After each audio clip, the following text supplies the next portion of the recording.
I was gonna do a review on these guys, but you know what? What is up, guys? It's Godzilla621, and I want to do a different review because I was gonna do the SH, but you know what? So many people have reviewed it, so I want to do something different that's not really reviewed. These are two Marmet figures of Godzilla. That's the 95 Godzilla, and that's the 89. They call this the Desu Goji as the Marmet. I gotta look up what exact line they are, because I think there's like different parts of Marmet or something like that. But this is one of the variants out of like a lot. There's so many variants of this same model. I think they could add some tweaks to it, but it's basically the same thing, just different colors, different stylization. So let's just do it like it's a normal review. We're doing a double review, so we'll just show off both figures. So just backstory on these two. I got this one for around $100. This one for like $70. And this one came in a bag like this with this tag, Vinyl Wars Godzilla. It came with the bag, and this one came in this box right here with this kind of like the X Plus boxes. So yeah, these two figures are pretty good. They're they're not really known for younger collectors. Yeah, they might know, but they don't really collect them because first of all, they're very expensive. Like probably more than the SH Monster Arts, around the same prices, but mostly are above $100. They're more to like X Plus collectors, but you know what? I wanted to at least have two. I'm not gonna be collecting a lot of these, just these two for now. I want to stick to Bandai still because I want to get all of them. But yeah, these are two figures, so let's start with the detail. So this purple Godzilla is very good with detail. They're not like extremely good like X Plus or anything like that, but they're just really good with detail. But they're supposed to have this cartoony look like the old-fashioned toys, so it's not like they didn't try. No, that's how they're supposed to be like. You could just see the face, the eyes. The eyes look pretty good. They're not looking outside to different directions. I mean, that looks like a great shot right there. You can see the stomach, very reminiscent. I'll talk about the paint job later, but look at the spikes. Yeah, they didn't really mold out these pieces right here. They're kind of like how the teeth are. They're all just painted on there. They're not really sculpted individually. Neither the spikes, but you know what? It's not really a big deal. Here's the tail right here. The detail very reminiscent to the Heisei Godzillas, how they have these things right here. Bottom of the tail, this is how it looks, very flat here, with minor details. Looks like a worm right there, a caterpillar. The feet look awesome, probably one of the best parts of the figure.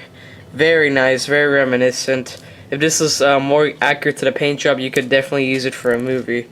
That's the hands. I could say they're kind of individually sculpted, but after the nail part, they're more stuck together. You could definitely see all the skin folds, and that's one of the best things about these figures, that not really any other Bandais and stuff do like that. So moving on to the 89 Godzilla from Biollante, it looks less realistic, but again, almost the same pattern as the 95. The face looks good. I like the snout. Probably a better face than the 95 in my opinion. You can see that the spines again, they're kind of molded together at the bottom. You see right here. Very nice. Skin again, folds. The arms are positioned differently. This one has them upwards like that, while the 95 has them together like that. So I think this is very accurate. It definitely shows the differences of, you know how like the Heisei Godzillas have very similar designs? Well, you could definitely see the differences. So, I don't know. I think I like the feet better on this one because they're more spread out, the nails, than the other one. But yeah, you can see the skin folds, very nice. Close-up shot right there. A lot of spines, very nice. Again, the bottom, it's very flat like that. Logo for both Godzillas. No detail on the bottom, but that's alright. That's basically it. The neck right there. You kind of see the bottom there. The teeth right there. The eyes. Yeah, that's pretty much it for detail. Not much. But the best part about these figures is the paint job, so let's get into them. This Godzilla has a very nice purple design. There's a lot of different variants. I'll put a picture right now so you can see all those. Look at all those variants. red, everything, like a lot of colors, more to the red side. That's like one color they use for like every single model. But anyway, yeah, here's a purple. Very nice. You can see some shades of black on the skin, very light. The thing that very pops out about this figure is that the red and yellow and the golden, that's where his burning parts are, where you can see in the movie how he's burning. That's where you can see all the parts that are burning. That's really cool how they did that, because of course the chest is like that, the knees, the thighs, even the spines. The spines didn't get painted all the way to the bottom, but I love this mixture. I don't know, I feel like out of all the variants, this is my favorite, because I just like just the unique colors. I mean, golden, purple, and red, that's like royalty colors. I really like that. Golden right there. Some hints of purple, but I think that's how it they messed up. I think the whole model is just purple and they just painted over it. Very nice. You can see right there the golden. You can see some of the black highlights right here and right here. You can barely see it, but they're there. You can see them right there on the tail.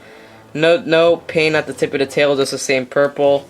You got the golden and the same black on top of the foot. Nothing on the bottom, so yeah, paint job is like the best things. And I forgot to show the eyes off. They're very reminiscent. They're red, yellow, and black. And the teeth are golden. Yeah, they're golden. That's really nice. I like this one over the 89, to be honest, but yeah. Moving on to the 89.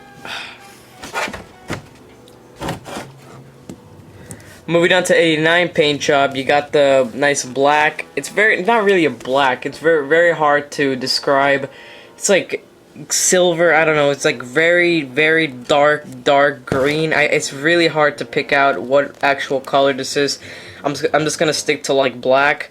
Very hints of white. The nails and toenails are silver, as you can see. The same golden spikes, only that they mix in with the black. That's definitely that, but I just don't know. It's different.